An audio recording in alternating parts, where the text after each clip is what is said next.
Hey, what's going on? Welcome back to the Grit Culture. Just want to get into something real quick. Want to talk about Kyrie Irving. This whole situation, I don't think I've really addressed it that much on this page. I just want to talk about this new post that he dropped today. As you see it, he's got Morpheus from the Matrix. He's got that on his got that posted on his IG page. As you see Rod Strickland, former point guard, used to be with the Washington Bullets, Wizards, and the Portland Trail Blazers, and Stephon Marbury, former Minnesota Timberwolves. He's with the Nets for a while, Phoenix Suns. Outstanding guard. But they're supporting him, right? It's been a whole, of course we know the saga of everything that's been going on with Kyrie and him not being able to play in Brooklyn for the Nets this year because of his status, because he refused to get jabbed, right?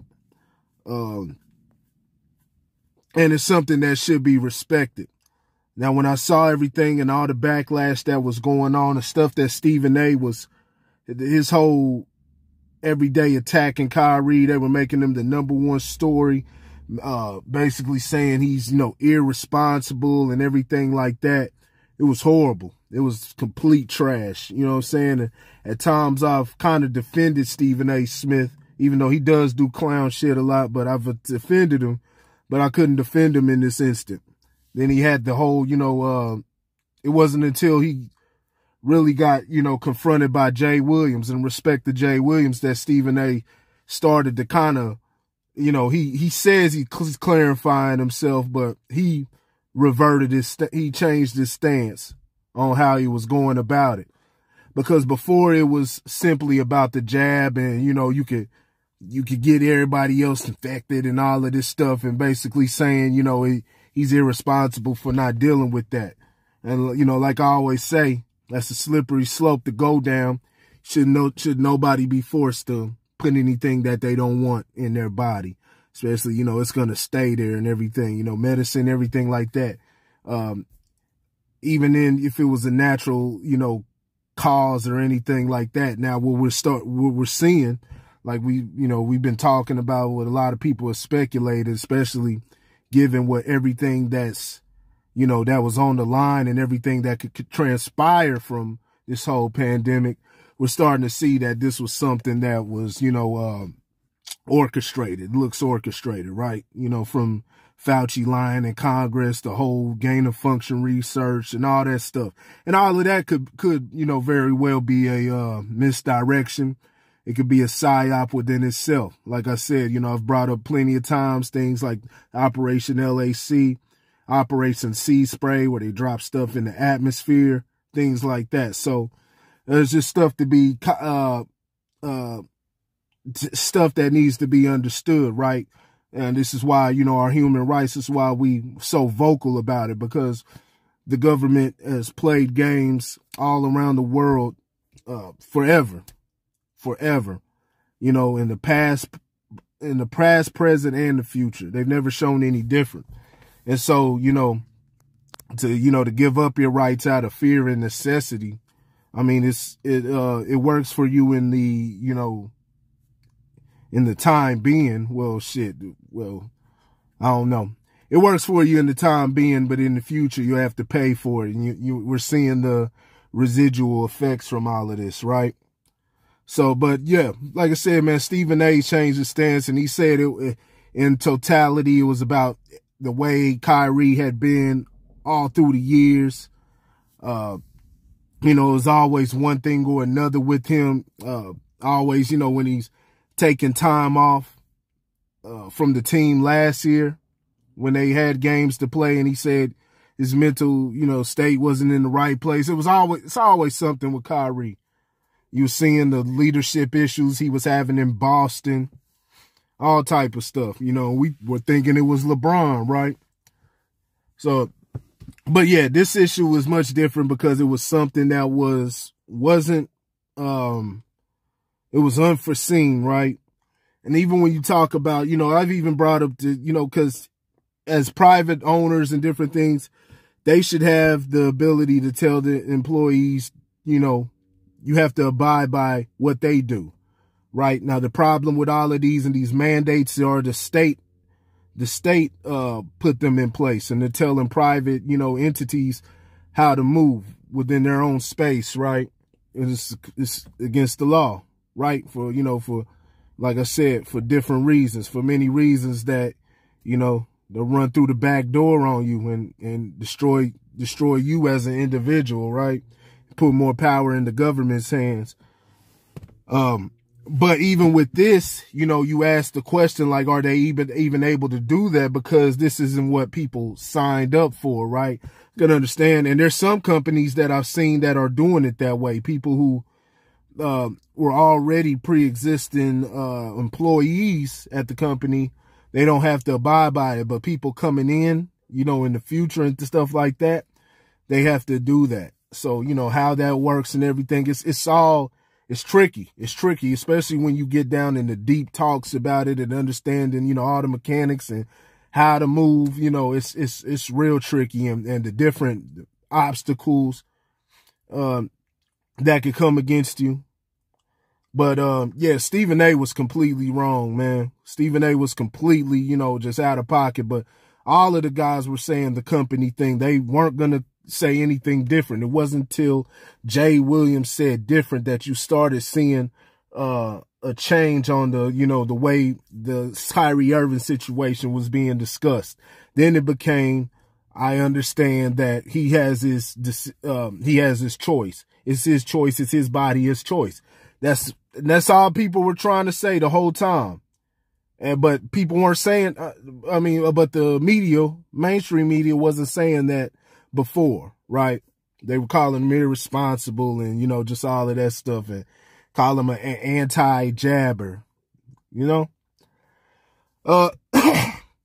So you see this, man, Kyrie's talking about the Matrix. My thing with Kyrie, and when I look at this post right here, he made a comment. I would have been better if Kyrie just flat out said, I don't want to put something in my body because I simply don't want to.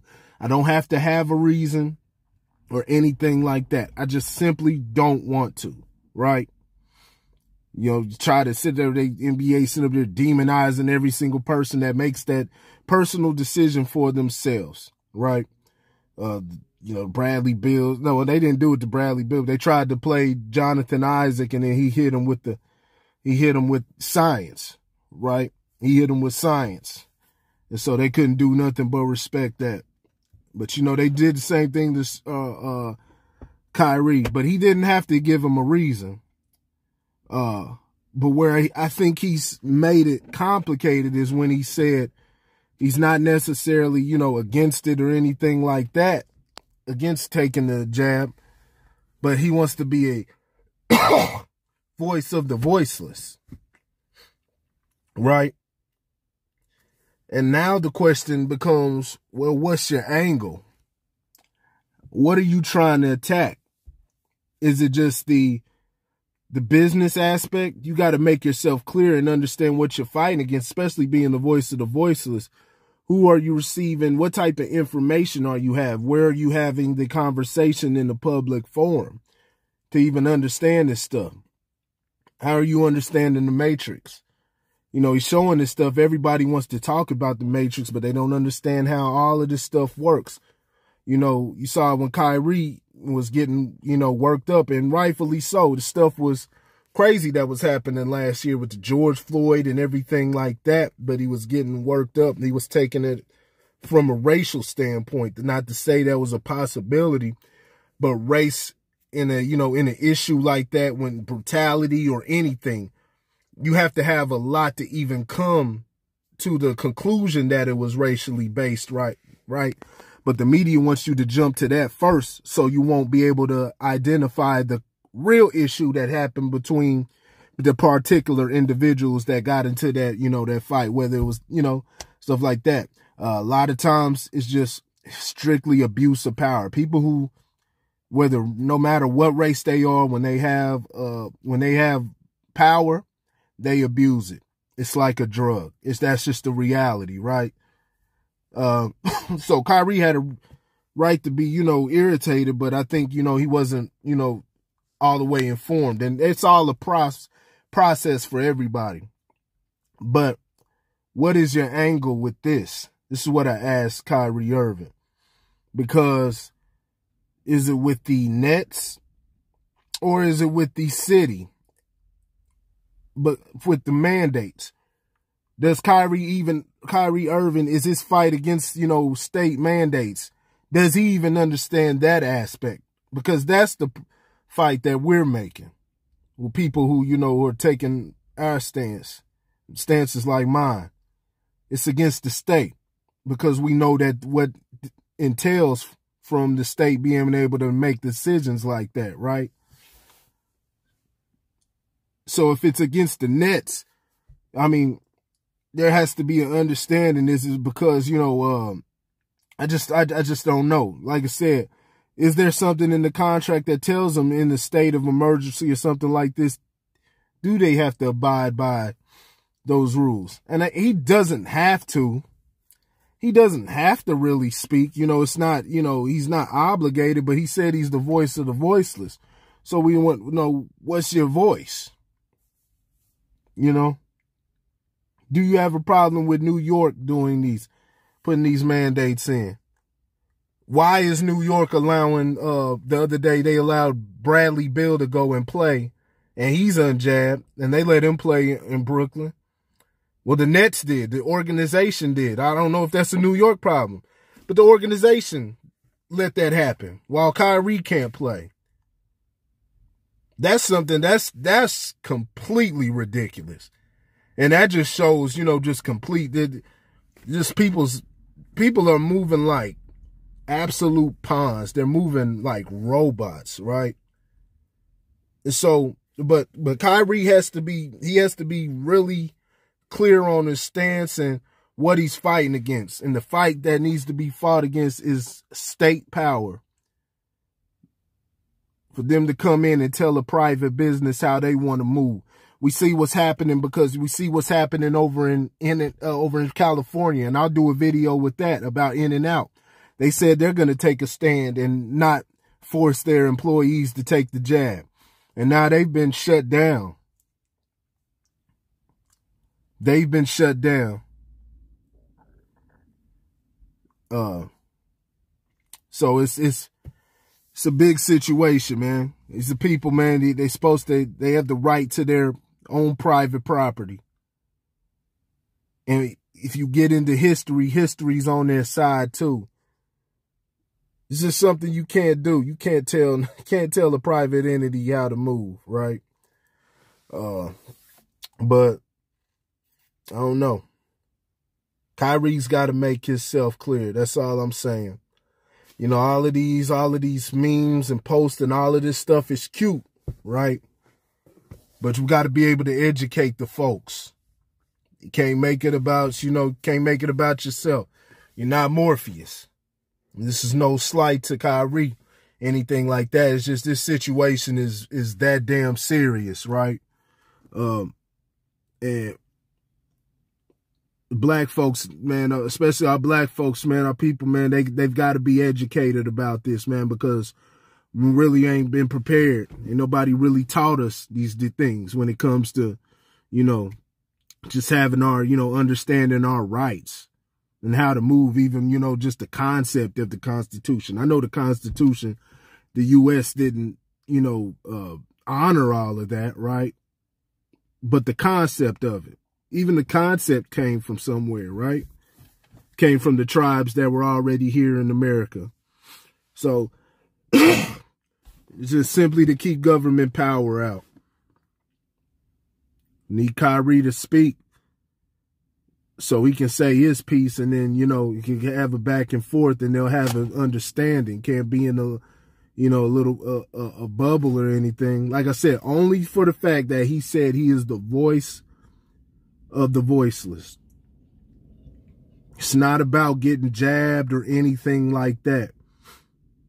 Right? person can make the decision that they want. You know, they can do any type of decision that they want, but it's their body. It's their choice to make. It's on the business. And not only that, he made a comment saying that, basically saying that they were told that they would have exemptions. They would allow exemptions. So did that ever get addressed? So Kyrie may have Kyrie just got to stand tall, fight on whatever it is, and even if he does decide to go ahead and get it, that's just the decision he made for himself. I don't want nobody sitting up there saying he's a sellout because he went ahead and get jabbed or anything like that. It ain't even about all of that, man. It's about it's about the economic impact. It's about the human rights. It's about doing what's right for yourself. And like I said, fighting against government overreach, because we've been seeing all of this over the past 2 years. People are moving like robots, man. They only do stuff when the government tells them to do it. How come you weren't doing this before the mandates if you feel it's really about safety and everything? You have to have somebody else tell you when to do it. All these little companies around the, your cities and everything. You got to wait till the government says it's not safe. You can't look and, take a look for yourself. See how serious it is out here. So you keep an ear to the street. Take a look at the numbers and say, hey, I want to implement this. Hey, you can't come into my establishment unless you got this. You got a mask, you got a jab, anything like that. Now, you got to wait on the government to tell you, and then that's when you go. And then when they say it's all right, you let down your barriers. You a damn puppet, man. That's for all the owners, the private owners out here. You a damn puppet. So, I don't know, man. Let's get educated out here. Let's get educated out here. It's a war. It's a silent war. There ain't no, guns, explosions, or anything like that. It's a silent war. It's a war on, our futures. Last year was the biggest transfer of wealth in American history. About 41% of the dollars circulating around America was all printed in 2020. Think about that and wondering why inflation's the way it is. It's a war. It's a war. It's going to keep you running on a hamster wheel forever and trying to think of all these little arbitrary ways to fix the problem, and you're not dealing with the source. So let me know what you think in the comments section. Hit that like, hit that share button, hit the subscribe button more than anything. And I will holler at y'all later. Peace.